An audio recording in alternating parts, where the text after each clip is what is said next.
So clearly we've started off with 2018 being this 11-2 year, and we've spoken about that, about this year of inspired action and this year of bringing forward what it is you are here to do on this planet. And one of the things that comes forward so much at this point in time is there is nobody here by accident. There is no soul that does not want to be here. So you may think you don't want to be here, but your soul really wants to be here right now. Really, really wants to. It's part of your soul's eternal growth story, is to be here right now dealing with the shit you're dealing with. And so it's not something to be avoided or resistant of. Is every soul is here with a specific calling to help be part of the whole. So you know, my dad on holiday did a puzzle and there was one piece missing, and the whole puzzle is screwed when there's one piece missing. Even if you spend hours, you know, there's like nothing you can do with that one piece that's missing. So he eventually like blows up the box and makes up something, and he like makes his own little piece so you can just fit it in, you know. But it's a little bit like each of us, is that you're part of the puzzle. You know, any piece that's missing leaves a hole. And so owning your own nuances, your own form, your own picture, your own colors, your own vibrancy, and knowing that it fits in, it's necessary and it's important for the whole, is a big invitation for this year, is to stop hiding.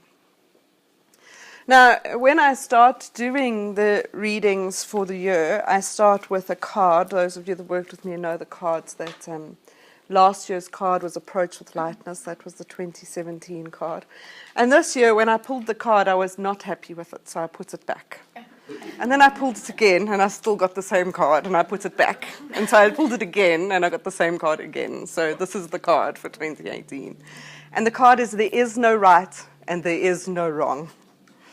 And this is a complete and utter shift in our own logic, in our own sense of approval and disapproval, in our own sense of criteria about how we evaluate good and bad and success and failure and love and hate. And it really is, when we bring this card forward of there is no right and there is no wrong, it's an invitation to collapse karma.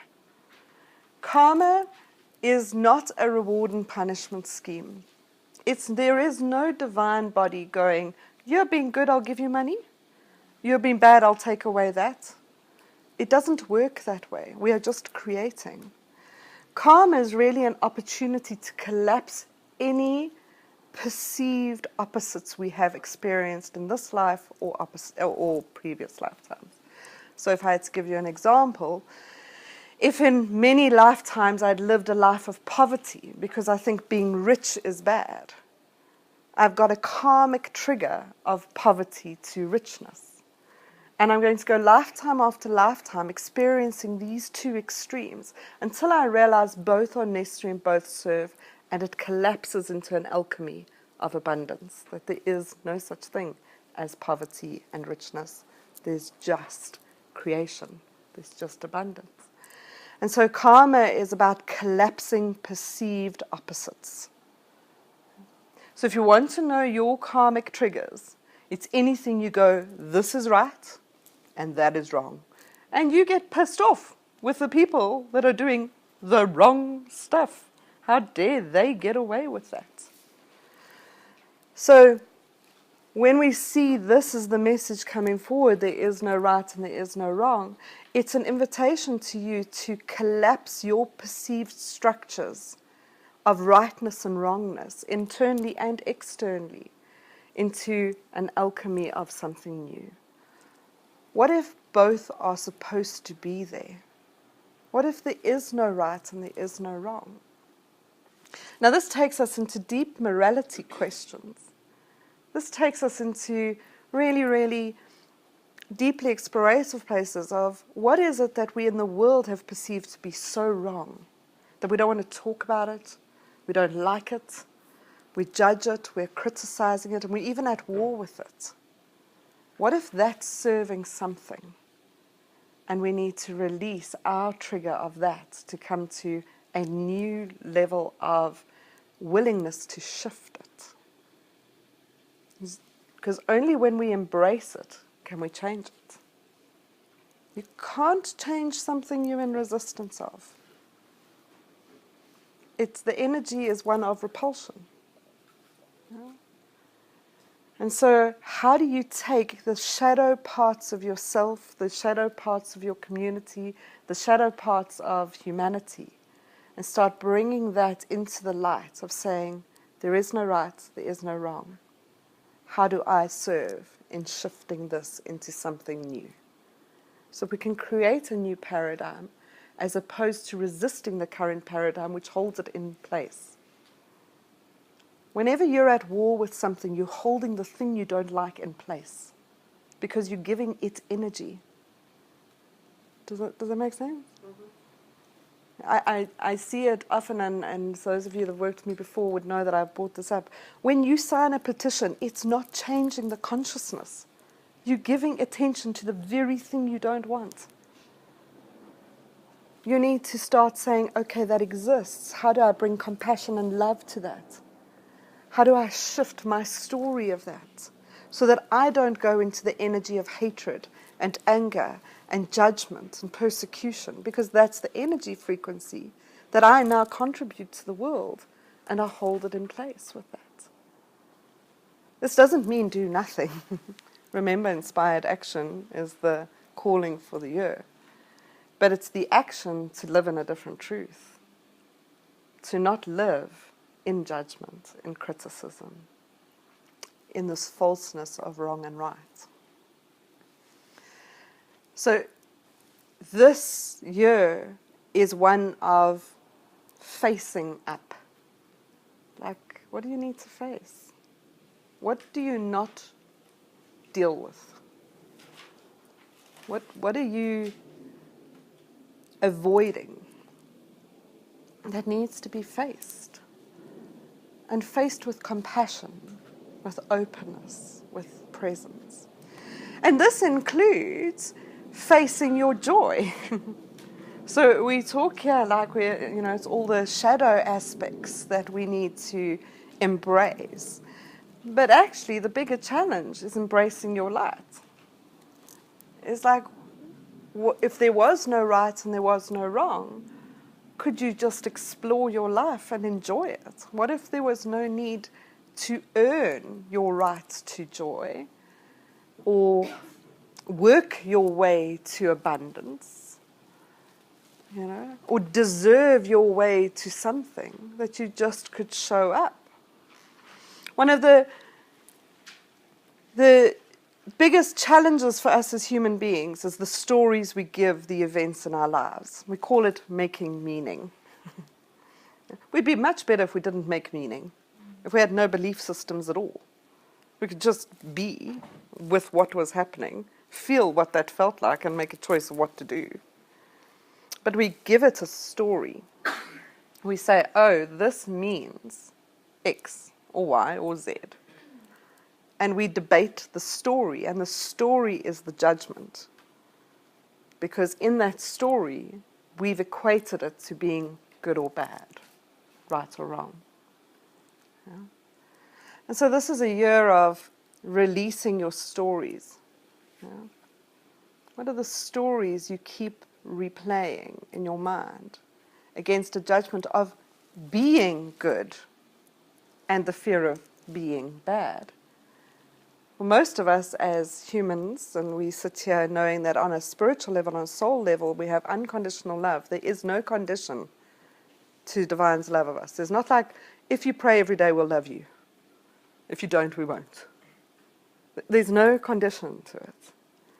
But we live in this absolute paralysis of fear that we are terrible, like we're bad on some level.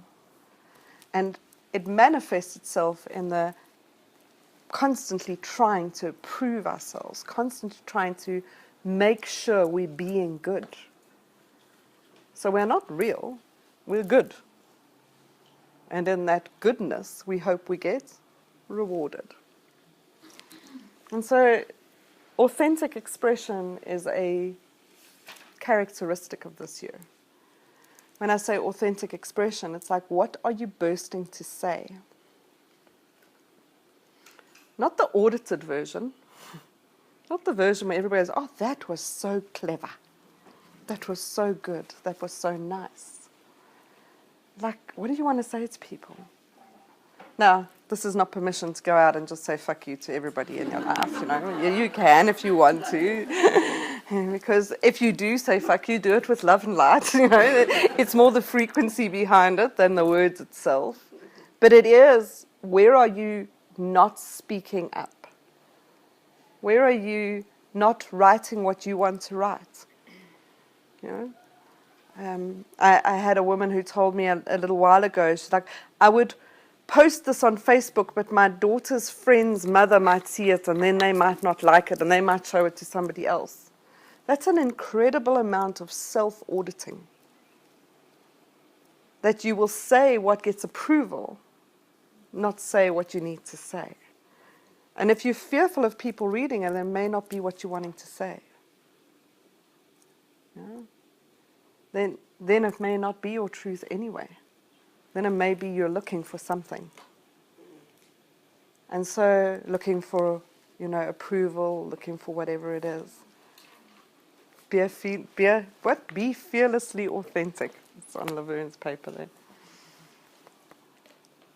Authentic expression often happens in stillness, because authentic expression is more about the dialogue to self than the dialogue to the world. Is how honest are you with yourself? You know, how curious are you of your own truth, of your own behavior? Most of us sit in that same storytelling process of ourself. I should, shouldn't. I'm okay, not okay. I must, mustn't. As opposed to this genuine, compassionate dialogue of curiosity with yourself. Of like, which part's hurting? What's going on? What now? What do you want? So that your spirit and your body, your soul and your body can start having this like intimate relationship, like a much better partnership than one of arguing with each other. And into this comes this belief of which is it that is better for you, your ego or your soul, your mind or your heart. This card, there is no right, there is no wrong, is asking you to collapse all of that. It's all. So it's a year for integration. It's a year of loving your body, letting your heart feel the pain and the joy that it needs to, giving your mind a much better job, and letting your spirit serve your life, not other people's lives, your life. You are not here to serve others. You are here to serve you, and in serving you, you will serve others. But when you serve others before servicing yourself, you are not going to be able to be of service to the world. So it's time to get everybody sitting around the table, all the parts of you, and getting them in one room having a dinner party where nobody has to judge the other one. It's like, oh, you're wearing that? Okay, I like it. Yeah. Rather than they're like, why are you here? Yeah. Now, in order to do this, the mind is probably the thing that needs the most amount of attention at this point in time. Our minds are quite rampant. And the mind is needing better questions. Remember, the mind is a very powerful tool, and it's here to serve your growth. And the mind responds to the questions you give it, because it needs a job. It's like a dog. Give it a job to do. Like, you be the guard dog. Be good dog. Your mind needs a job. The worst thing you can do is tell your mind to not do anything. It's like there goes an absolute paranoia that it's not going to be, of use. So your mind needs a job. And the way you give your mind a job is by the questions you give it to go and find answers to. And so our sort of challenge to you is like, what are the biggest questions you can give yourself so that your mind is servicing your joy? What's the daily question? If I gave my mind the question of, how I'm going to have the most fun today.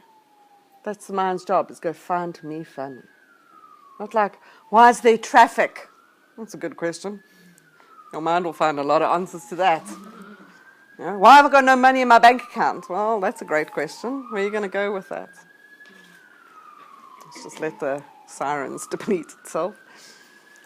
So questions that direct you forward to your own greatness is a real clue to how you transform this year. Is those that are ready are going to have a year of magnificent transformation. Huge transformation. I think it says there on the notes that I wrote, is that if you are brave enough and you step into the calling of what this year is going to offer you, and it's going to shake things up, that which you don't want to look at, it's going to be shown. And if you're brave enough to confront it and to sit in your own storytelling and to shift in it, you will not be the same version of you at the end of it, at the end of the year as you are now. But in order to do that, you're going to have to give yourself really good questions to answer. Think of yourself doing a thesis. What's your research paper about? What's the question for the year? And we invite you all to start exploring your biggest question. The question that directs you to your heart, to your joy, to your calling, to your presence. Does the question fill you with hope, with inspiration, with curiosity, with a promise of adventure? Now, with this question, you need to then release the need to know the answer, because the answer is not the end goal. It's how that question will lead to a new question, which would lead to a new question, which would lead to a new question. So this task-orientated status we have of finishing something, of saying, I have to answer the question, now I'm done. Can somebody give me a 100% mark? That's not the journey of evolution. It's the transformation from one question to another question to another question. And this questioning mind will lead you forward. But it's not the questions of judgment. It's not the questions of doubt. It's not the questions of reward. It's not the questions of punishment. So questions like, what do I need to do so my guides love me? Nothing, fuck all. Yeah. What gets me the most money? These are not questions that fill you up. You will feel it. If you've got the question that's filling your heart up, you will get like a sensory experience of excitement, that promise of adventure. So what's your most adventurous question? And if you want to heal the world, start asking better questions. Provoke people with questions that inspire them to open their mind and their heart to something different. But not questions of judgment, questions of exploration. Now, the world is, as we have said, going through quite a lot of forced review of shadow. Yeah. We just have to look at what's happening in the world of politics and religion, and you will see there's a forced review of shadow. Yeah. If we have to just take, we'll use the good example of Donald Trump is probably the best thing that's ever happened to the world, because it forces us to look at that which has been hidden for a very long time. It's out, it's in the open, and many subscribe to it. Many agree to it. And so now we can no longer pretend, we have to face it. And as we face it, we get our own choice in how we face it. And we use Donald Trump, but it's the political arena of the world it's showing the distortion of power and how things need to be evolved. There's a real need for more compassion and unity in the world. Politics is not going to do that. Why would they? The entire power base is in segregation. So the world is kind of being asked to flip on its head is, where's power really going to reside? In these false structures of government, of religious? You can look in corporates, it's the same thing. The false structures of this leadership. Where's the real power? The power is in the authentic expression from bottom up. The power is in how I show up in it. The power is in being the light walker that shows up and has people respond to your voice differently to somebody else's. That's where power is. And so now, with all these false structures being very much shown to us, the world is going to fight. And there will be a profound amount of difficult stuff to happen. There is, this is not a prediction of war, but there is fights. And there's this awareness that fighting for peace never brings peace. Fighting for light never brings light. So how we respond to these fights is our calling. As people that want a different world, it's not to get into the arguments and the debates and the fight, but to get into the I see it and I do not judge it and I bring compassion and light to it. There is no right, there is no wrong. When we live in a right-wrong polarity, wars exist everywhere. The inner war, think of your inner wars. They're always about who's right. My critic or my heart? There's always a debate of who's right that ends into a war. When there is no right, there is no wrong. I can listen. I can be present. I can hold. I can transmute. And so when I can be soft in a world that's asking you to be hard, then I live in a state of grace and a state of serenity. When I can stay undefensive when I'm with my enemy, unguarded, undefensive, just open, that's how we shift the world. And this is no right, there is no wrong. In terms of Africa specifically, South Africa specifically is going through its own metamorphosis, but it's quite a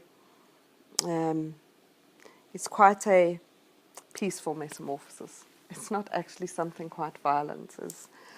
It sometimes looks like it is, but it's really not. In comparison to many aspects of life, there's a deep peacefulness actually that underpins much of what goes on in Africa. And so there's a whole lot of noise and a whole lot of, but if you step into the energy of it, it's noise. It's like a whole lot of wind.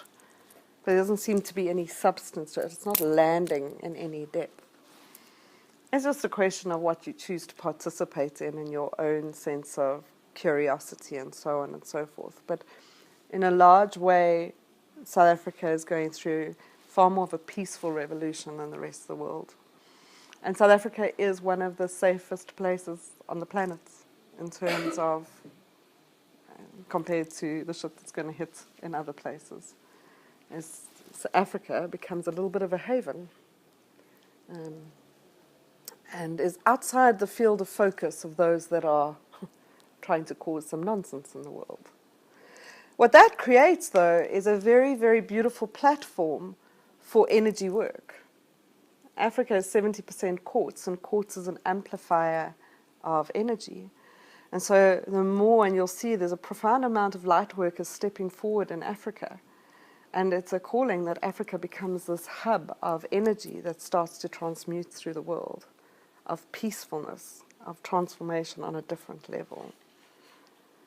So engage in your own stories of your past about Africa with new lenses. Like, what are you holding on to from yesterday that may no longer be serving your ability to step forward? Your own trauma and pain that has come from dynamics in your life. It's time to look at those stories and say, what's a new story for it? Not the events, the new story. The story of gratitude, the story of grace. Yeah. We've got so many stories of segregation that don't need to be true, of separation that don't need to be true. And the more we heal our own insecurities in that, our own prejudices and distortions and racial innuendos, the more we shift things. And a big part of this separation and segregation is they can be through different races. But one of the big ones we have in the world at the moment that needs to shift is masculine, feminine. Ending the war of masculinity versus femininity. And I'm not talking about the Me Too campaigns and all that stuff. I'm talking about no longer making one right and one wrong, one good and one bad. And we do this subtly. We do this like, oh, you know what men are like. That's a war on masculinity. You know, every time we have a degrading comment about the opposite sex, we're amplifying a divide rather than a unity of the God to goddess that is needed to rise, of the fact that there's this need for the God and goddess energy to start uniting, and for the feminine to get stronger, but not by degrading the masculine, by honoring the masculine. How do we honor what masculinity brings to the world? Now, masculinity is not patriarchy. Patriarchy is the men of power that have made everyone little. That's different. That's not masculinity. Masculinity is logic, and it's strong, and it's brave, and it's forceful in many ways, but not at the degradation of others. Femininity in its grace is the sensuality and the intuition and the nurturing. And together, it's a phenomenal force that will shift the world. In a lot of the guidance that comes forward from the guides around this is that we have these feminist movements happening in the world, and they are not healthy. They're keeping it separate. They are not integrating into the joy of me noticing the masculinity and my part to partner, as opposed to make men so that woman. Yeah? Does that make sense?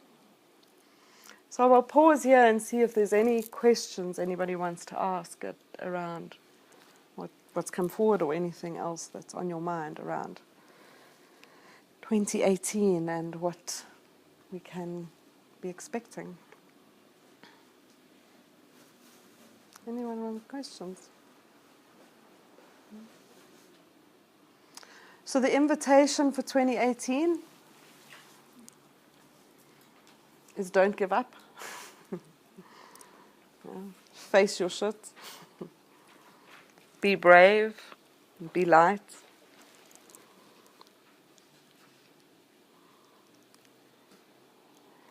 And really start to embrace pleasure as a core principle. When we started off this reading today, we said that there's no soul here by accident and no soul that doesn't want to be here. But one of the biggest things when you look at souls that don't have bodies is they cannot enjoy the carnal pleasures of life. Like a good glass of wine, not 18, okay? You know, I always say souls can't eat pancakes. You know, so enjoy eating a pancake.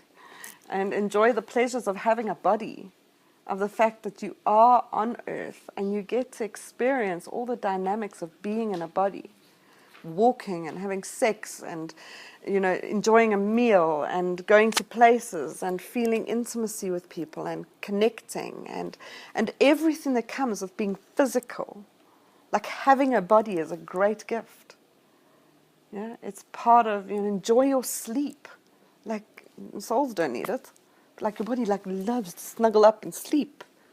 Enjoy this pleasurable, sublime experience of being on earth. It's not something to wish away. Like, oh, I just can't wait for it. So next life, I'm going to do it different. This life is just filled with daily, sensual, sensory experiences that hold you in the present joyful moment. And so whilst this is a year of confronting and bravery, and it is a year of making you face what needs to be faced, balance that with pleasure and groundedness and staying in the joy of being in a body. Like, love it. It's so much fun. So we will wrap it up there unless anybody has anything they want to say. Tam? 2018 also has the infinity symbol in it, and we'll talk about this a little bit more just now. But the 8 is the infinity symbol, and the infinity symbol is not one about the future. The infinity symbol is one of connection. It's a very misunderstood symbol. It's, we do the Buzz Lightyear to infinity and beyond sort of thing, as opposed to it's a flow of integration. And so this 8 energy or infinity energy is one of above, and as above, so below, as within, so without. And so to honor that flow with the infinity symbol. So we'll end it there.